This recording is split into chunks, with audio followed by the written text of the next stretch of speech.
Welcome back, guys. Today we are going to learn how you can log out of your Figma account. So, Figma is currently a very popular app amongst designers, and many of you want to learn Figma. So, in this, I'm going to teach you how you can log out from your Figma account.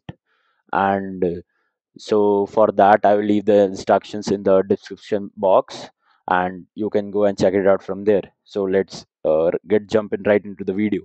So what you need to do is you need to open up your Figma account in your mobile device. You need to click on Figma. So it's loading. Then what you need to do is go onto the icon which is at the top right most corner. You need to click on it. So my account will pop up right here, all the details. So just need to click on the last option, that is of logout, and just click on logout. So see, I'm logged out. So this is basically really a easy method. You can apply it as well, but if you guys know a easier method than this, then you can comment down below in the comment section, and be sure to subscribe the channel for more videos. Thank you.